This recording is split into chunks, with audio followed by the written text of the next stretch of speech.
They thought he was just another quiet transfer student, awkward, shy, and forgettable. They didn't know he could hear a punch coming before it was thrown. They didn't know he was trained to fight by a man who died because he knew too much. And they definitely didn't know he'd been running from something far deadlier than high school bullies.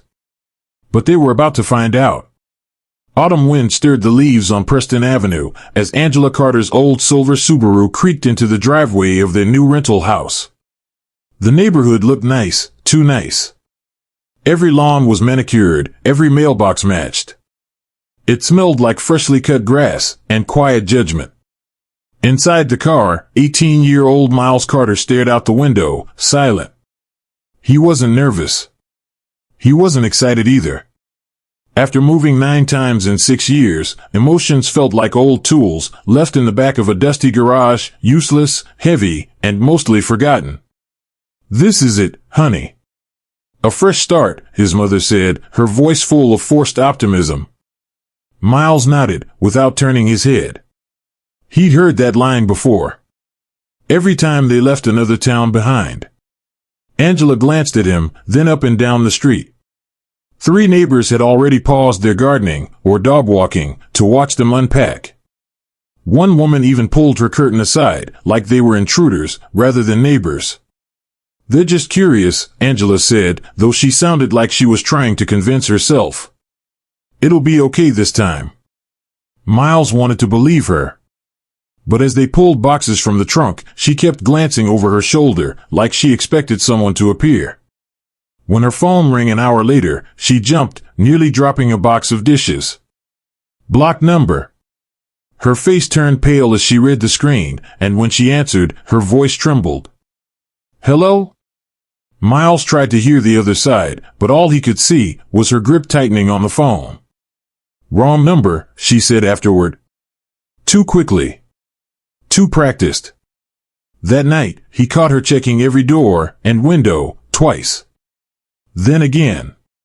The next morning, Miles stood in front of Fairmont High School, the sun rising behind the red brick campus, like a slow warning. He adjusted the strap of his second-hand backpack and muttered, "You've got this." Inside, the halls buzzed with conversation and the rustle of lockers, but as he walked through the crowd, he could feel it, dozens of eyes, subtly locking on him. Conversations paused. Students whispered, behind hands and coffee cups. "New kid alert," someone said near the lockers. "Where's he from? The Bronx or something?" "No, look at his shoes, definitely not private school." Miles kept his head down, focused on the locker number the school had assigned him. But he'd felt this exact pressure before, in a cage, watching opponents circle like wolves. Only difference was, these wolves wore Letterman jackets. As he spun the lock dial, a tall, broad-shouldered senior with a crew cut leaned on the locker next to his. "New kid thinks he's special," the guy said loudly, just enough for others nearby to hear. Miles turned briefly. "Calm eyes. Just trying to find my class, man." "Name's Brandon Mitchell," the senior replied, a grin creeping across his face. "And this guy," he gestured behind him, "is Chase. He benches 4 plates. You?" Chase stepped closer.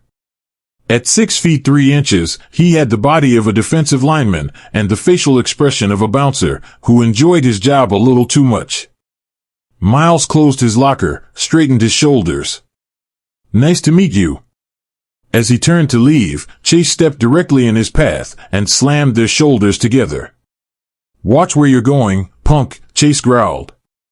Miles paused, expression still unreadable. "My bad." They both knew it wasn't. Brandon let out a laugh, pointing at Miles's shoes. "What are those, thrift store specials? That bag looks like it's been through a war zone." "What, did you come from a shelter?" Students nearby chuckled. A few whispered. One girl pulled out her phone. Miles felt heat rise in his ears, but he kept his face stone still. He'd been here before. Not in Fairmont, but in 100 other places that smelled just like this. Same energy. Same challenge. "Got somewhere to be?" he asked, stepping around them. Brandon called after him. "This ain't over, new kid." By lunch, the whispers had only grown louder. Miles entered the cafeteria, holding a tray, chicken tenders and mashed potatoes, and scanned the room. Most tables were full, each a fortress of familiarity. He spotted a half-empty one, where a girl sat alone, reading a paperback. Auburn hair, dark hoodie. "Mind if I sit here?" he asked. She looked up. Calm eyes. Curious, not cold. "Free country." "Miles," he offered. "Sam Davis," she replied. "You're the new kid everyone's obsessing over." "Perfect," Miles muttered. She smirked. "Relax. Next week they'll be obsessing over who wore white sneakers after Labor Day." Across the cafeteria, Brandon and Chase entered like it was their runway. When Brandon saw Miles, he gave Chase a nudge and beelined straight for their table. "Making friends already?" Brandon leaned in, palms on the table. "Careful, Sam. You don't want to hang around the wrong crowd." She looked up slowly. "Then why are you still standing here?" Brandon's jaw clenched. "No one asked your opinion." "No one asked yours either." Chase stepped closer, grabbed Miles's milk carton, and tipped it over. Oops. It should have soaked the table. Instead, Miles's hand flashed forward, snatching the carton midair. The movement was effortless, too fast to be normal. Even Chase blinked, confused. Sam stared. Brandon's eyes narrowed. "Lucky catch," Brandon muttered. Chase stuck his foot out as Miles stood. But Miles casually sidestepped it, without even looking down, and Chase stumbled.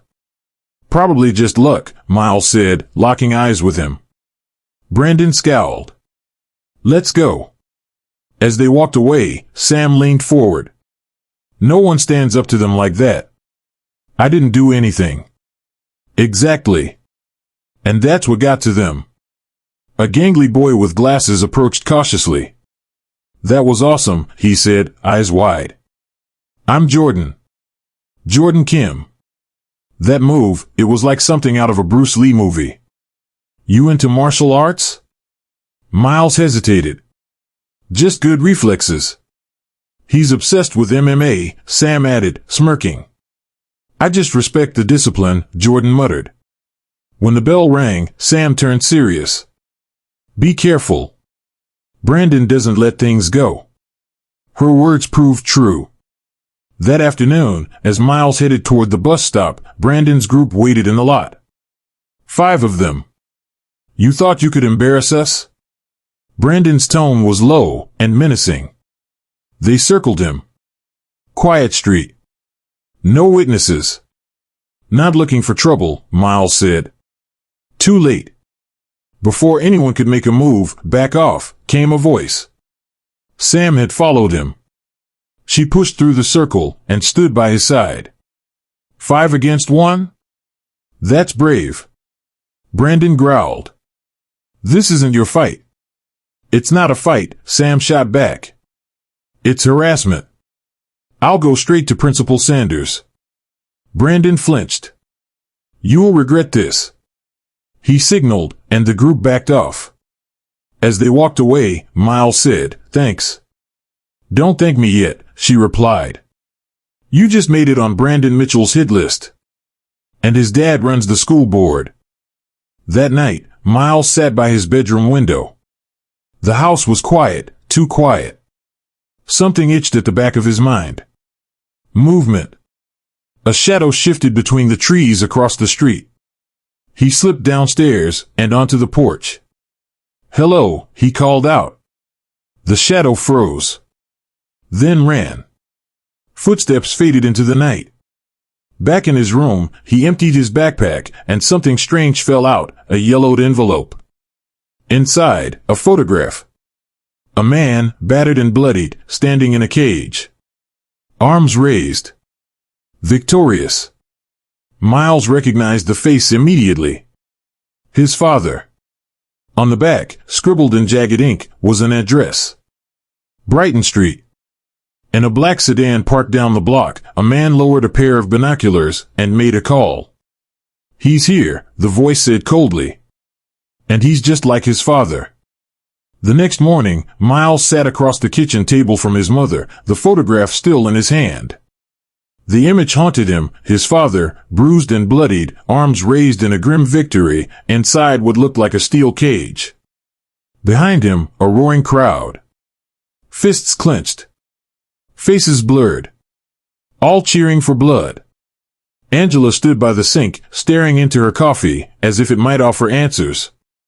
"You told me he died in a car accident," Miles said softly. "I know. That wasn't the truth, was it?" Angela closed her eyes.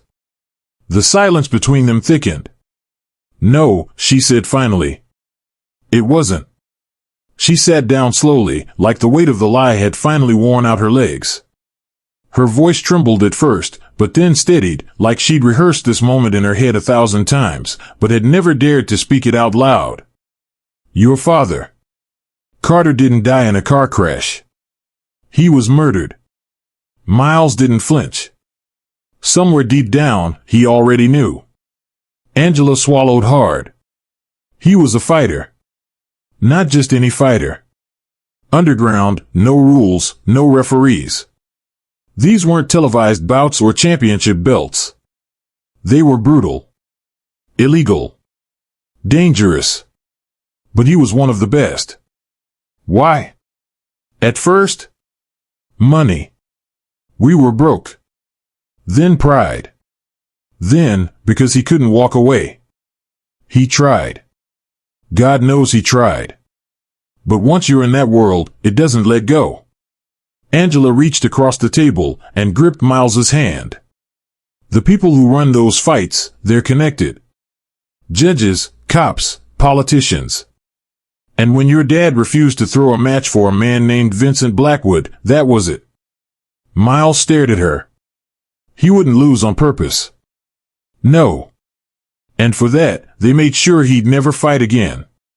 He told me he was done. Said we were leaving town for good. 2 nights later, his car went off a bridge outside Wilmington. But there were no skid marks.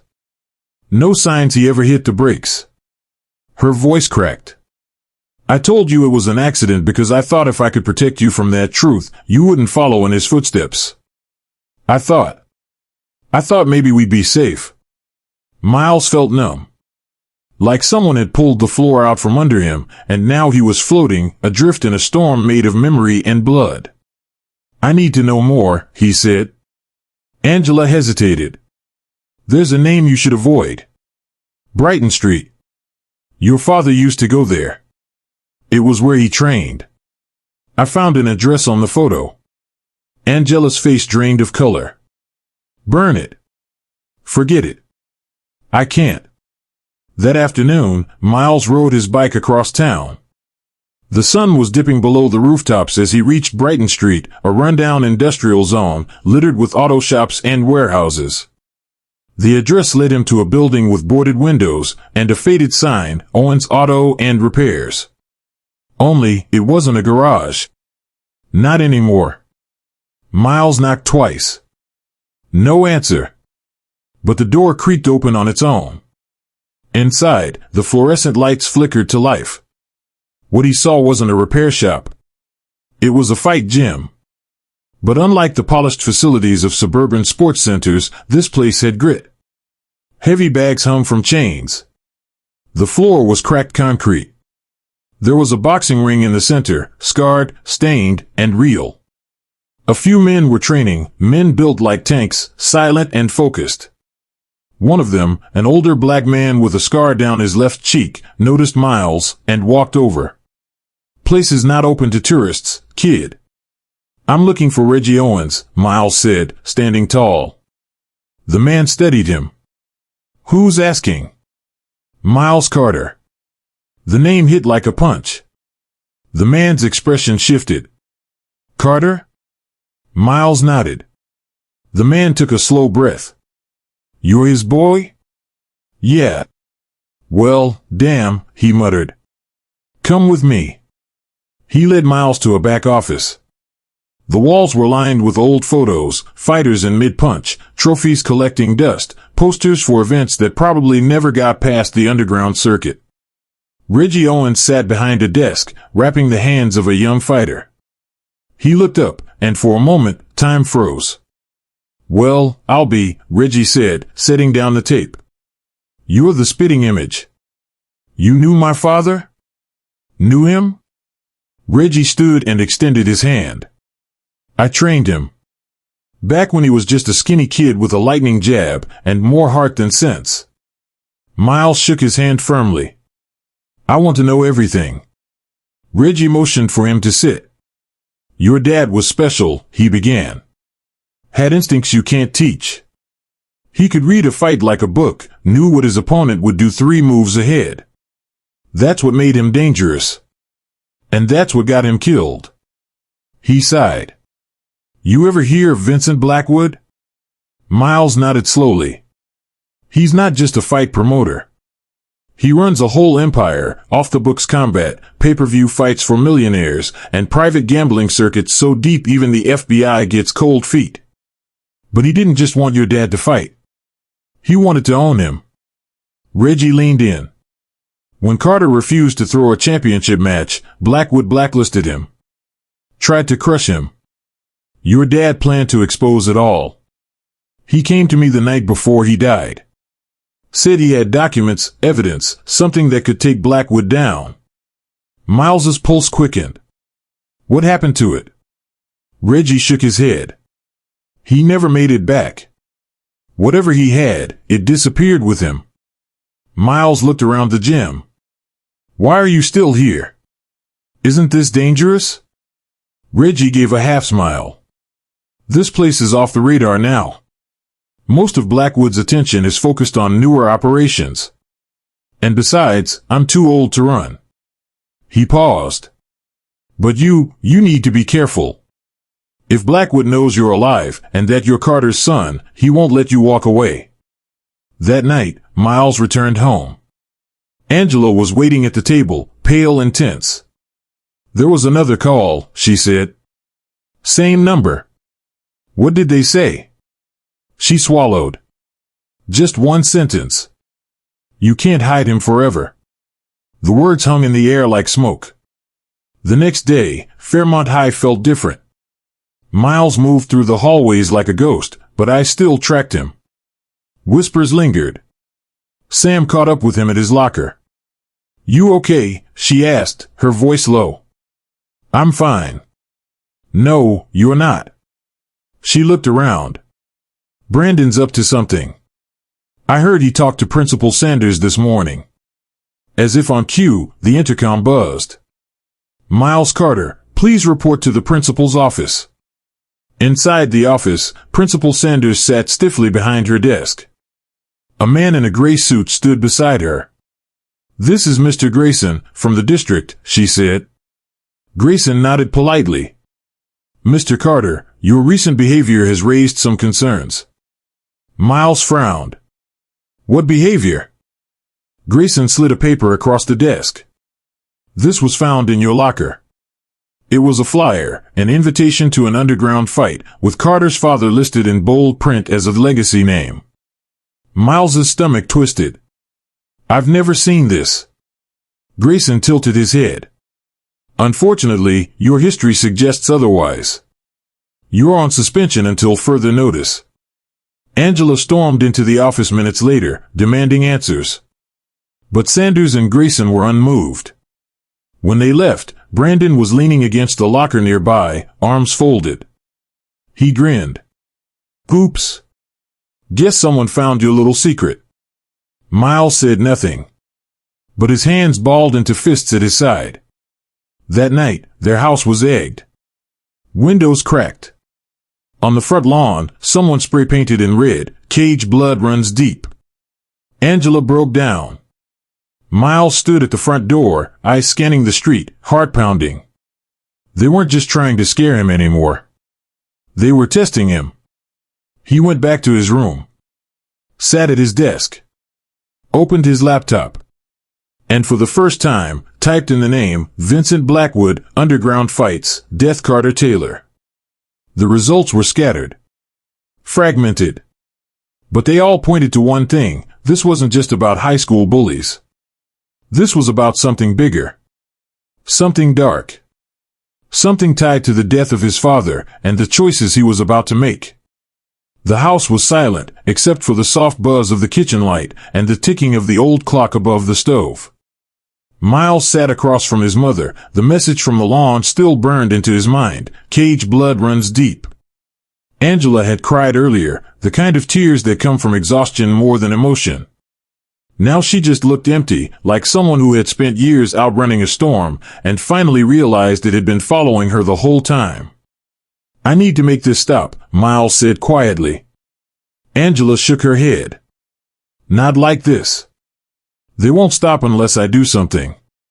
You said Dad tried to fight back the right way. He gathered evidence, went to the right people, and look what happened to him. They made it look like an accident." She didn't respond. Miles leaned forward. "If I don't stand up now, they'll keep coming. They'll ruin you, too." Angela reached for his hand. "Promise me, if you go down this road, you won't lose yourself." Miles didn't promise. Because deep down, he knew, you don't walk into a cage and come out the same person. That night, Miles texted the number that had sent him the first threat. "I'll fight. One match. That clears everything. After that, I walk." The reply came in seconds. 8 p.m., address to follow. Don't be late. The next day passed in a haze. Fairmont High buzzed with rumors. Someone said Miles had been expelled, others said he was in trouble with the law. Only Sam and Jordan knew the truth. "You're actually going to do it?" Sam asked, sitting beside him at their usual table, outside school. Miles nodded. "You don't have to prove anything to them," she said. "It's not about them," he replied. "It's about my dad. About finally understanding what he went through and why he died." Jordan arrived minutes later, laptop in hand, eyes wide. "I hacked into the private server they used to stream the fights," he whispered. "If we can get a confession or proof of who's behind it, I can record and stream it in real time." Sam looked at him. "You're insane." "I know," Jordan grinned. "But so is signing up to fight in a deathmatch." Miles managed a faint smile. "That's why I need both of you." At 7:40 p.m., a black SUV pulled up beside a small warehouse just outside town. The building looked abandoned, windows blacked out, no signage, no markings. But as Miles stepped out of his mother's car, he could hear it. The beat of underground music. The roar of a crowd. Angela grabbed his arm. "You don't have to do this. We can leave. We can start over." He looked at her. "We've been starting over for 10 years. I'm done running." He squeezed her hand. "Trust me, Mom. I have a plan." The door of the SUV opened, and a man in a dark coat stepped out. "Let's go. The show's about to start." Inside, the warehouse had been transformed into something monstrous, a neon-lit arena, built for violence. A massive cage stood in the center, surrounded by raised seating, filled with men in suits, sipping champagne. There were security guards, waitresses, camera crews. Everything was sleek, efficient, and completely illegal. Vincent Blackwood stood near the cage, arms crossed, dressed like a billionaire, out for a night at the opera. When he saw Miles, he smiled. Well. The prodigal son returns. Just like your father, stubborn, righteous, and entirely predictable." Miles didn't answer. He just stared. "You win tonight," Blackwood said, "and your mother's job, your record, your life, they all go back to normal. That's what you wanted, isn't it?" "I want the debt cleared." Blackwood grinned. "Of course." He motioned toward a side room. "Get him wrapped. He's on in 20. The locker room was quiet. A thin man wrapped Miles's hands without speaking. Nearby, his opponent sat on a bench, cracking his neck like a soldier, prepping for war. Dominic the Demolisher Reed. 6 feet 6 inches, 260 pounds.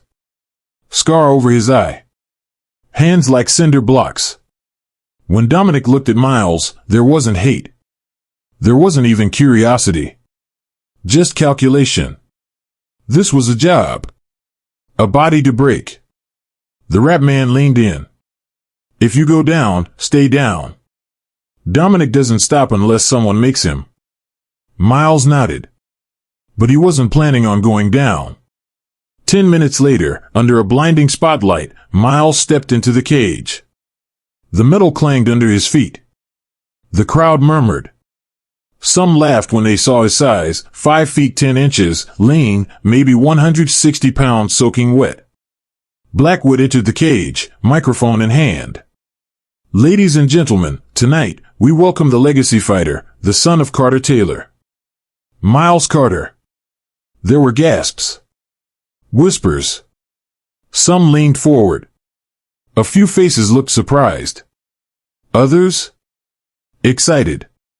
Then came the roar as Dominic stepped into the ring, muscles gleaming, eyes dead cold. No eye gouging. No groin strikes. Everything else, legal, the ref barked. Fight until one man cannot continue. The bell rang. Dominic charged immediately. Miles dodged left, barely. The punch whistled past his ear and smashed into the cage wall with the sound of a gunshot. The crowd erupted. Dominic turned, throwing another haymaker. Again, Miles slipped, clean, controlled, almost graceful. Like he wasn't avoiding danger, but guiding it elsewhere. For 2 minutes, Dominic couldn't land a clean hit. He threw elbows, knees, body shots. But Miles moved like smoke. Blackwood frowned from his corner. By the end of round 1, Dominic was breathing hard. Miles? Calm. Eyes focused. Shoulders loose. You little, Dominic snarled as the bell rang again. In round 2, Dominic got lucky. A glancing blow to the ribs sent Miles stumbling. The crowd screamed.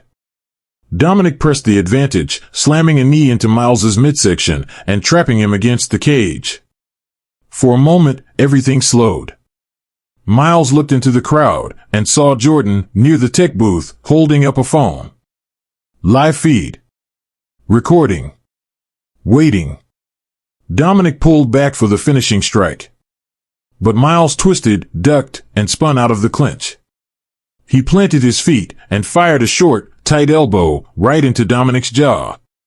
It landed flush. Dominic blinked. Wobbled. For the first time, he looked unsure. Fight back, someone shouted. End him, another yelled. But Miles didn't rush. He waited. Studied. Adapted. Like his father used to.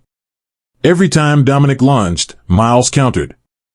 Every opening, every mistake, he punished with surgical precision. Then came the final sequence. Low feint. Left jab. Shift weight. Spin. Back kick. Right into Dominic's liver. The big man crumpled. The crowd went silent. Then erupted. Miles stood in the center of the cage, chest heaving, heart racing. Dominic wasn't getting up. The ref waved off the fight. Blackwood entered, slow clap echoing in the cage. Incredible, he said. Truly. You're better than your father. Miles wiped blood from his lip. We had a deal. Blackwood smiled coldly. Ah. Yes. About that. He raised his hand, and suddenly, 3 security men entered the cage. Miles's stomach dropped. You're not done, son. You're just getting started. Miles stood frozen inside the cage as Blackwood's security closed in. His muscles burned. His ribs ached. He could barely breathe. He had won the fight. But now? He was the prize. From the corner of the cage, Jordan's voice came through his earpiece, ragged but urgent. They're locking down the exits. But I'm still live. Everything's being streamed. Copy that, Miles whispered, teeth clenched. Blackwood approached, face unreadable beneath the flickering lights. You think this was a one-off performance, he said. No, Miles. This was your audition. And you passed. Miles glared. We had a deal. Blackwood's eyes turned cold. You're a Carter. I never planned on letting you go. One of the guards moved toward him, zip ties in hand. But just then, bang. The warehouse door slammed open. Flashlights. Boots. Tactical gear. FBI. Down on the ground. The room exploded in chaos. Spectators screamed. Champagne flutes shattered. Dozens tried to flee as armed agents swarmed the arena. Miles dropped to his knees, hands raised, relief and shock flooding him all at once. From the shadows, a familiar voice yelled. We got the feed. We got everything. Sam. She had followed Jordan's signal. She'd brought help. Blackwood tried to run, but two agents tackled him, grinding his face into the cage floor. You're under arrest, one barked. For racketeering, conspiracy, and the murder of Carter Taylor. Miles watched as they dragged the man away, his father's killer. At long last. But just as he caught his breath, he saw someone else slipping away, out the back exit, coat pulled tight.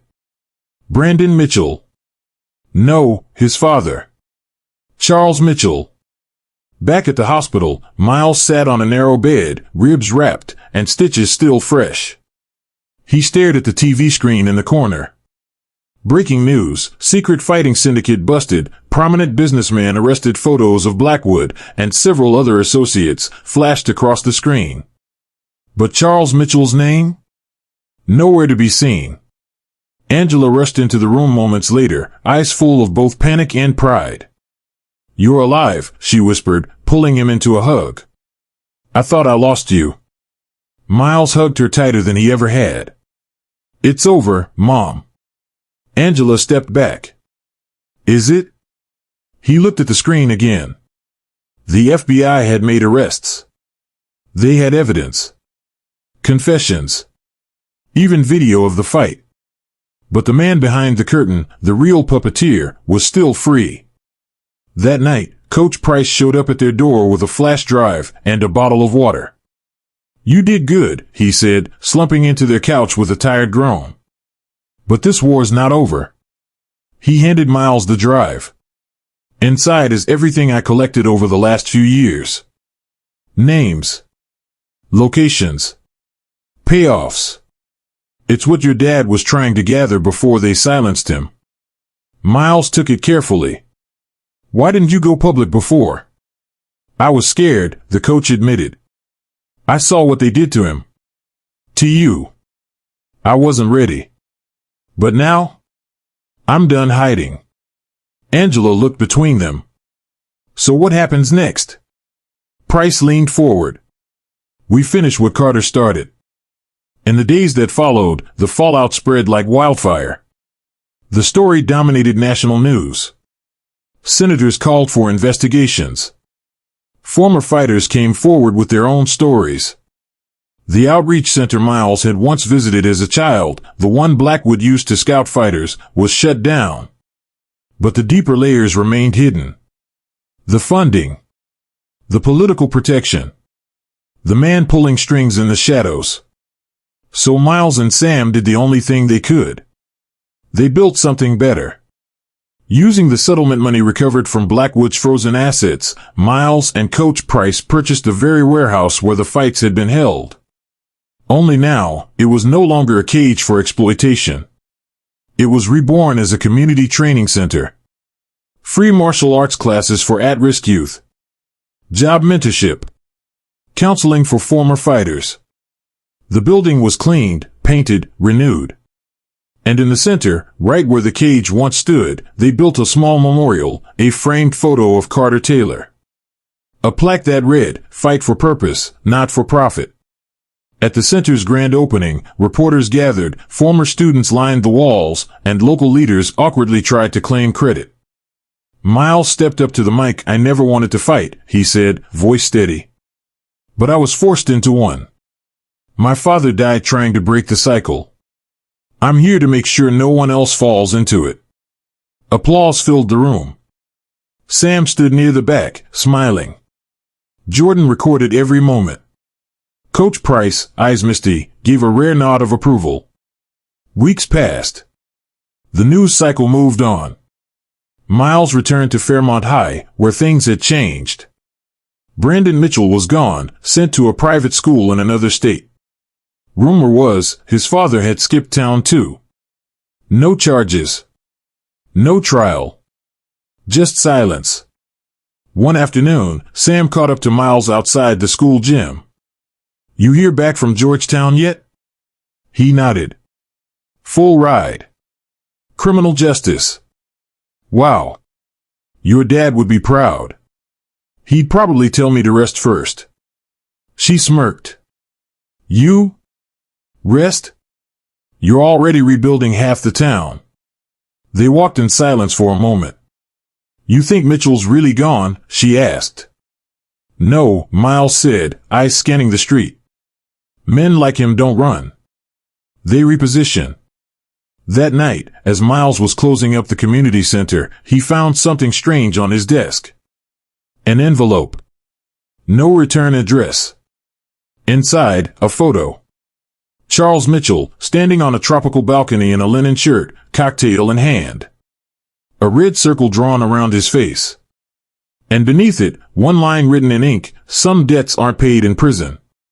Miles stared at it for a long time. Later, at home, he debated telling his mom. Telling Coach. Even Sam. But he didn't. He put the photo in his drawer, locked it, and walked to the kitchen to help his mother with dinner. Because for now, there was peace. But he knew it wouldn't last. 6 months later. Miles stood outside a courthouse, dressed in a sharp black suit, waiting for the final word on the formal reopening of his father's case. Inside, prosecutors had filed murder charges against Vincent Blackwood. Dozens of corrupt officials had been subpoenaed. But Charles Mitchell? Still a ghost. As he looked out across the plaza, a black car pulled to the curb. The window rolled down. A man in a gray suit sat inside, unfamiliar, calm, but with a presence that chilled the air. You've made quite a mess, the man said. Some of our investors aren't happy. Miles narrowed his eyes. Who are you? The man smiled faintly. A friend. Or a warning. That depends on your next move. He held out a card. Black. Unmarked, except for one phone number. When you're ready to learn what your father really died for, call. The car pulled away, disappearing into traffic. Miles turned the card over in his hand. His journey wasn't over. Not by a long shot. Through this story, we're reminded that true strength isn't about how hard you hit, but why you choose to stand up. Miles Carter didn't fight for glory. He fought to honor a father's name, to break a cycle of silence, and to give others a path his father never had. In a world where justice is often buried beneath power and fear, one voice can still make a difference. One stand can shake a system. Through this story, we learn that legacy isn't what you leave behind, it's what you protect while you're here. If this story resonated with you, share it. If you believe some fights are worth having, leave a comment below. And if you want more stories that inspire strength, justice, and quiet courage, subscribe now. Because at Storytime with Jack, we tell stories that remind you, the most dangerous fighter isn't the one who strikes first, it's the one who knows exactly why they fight.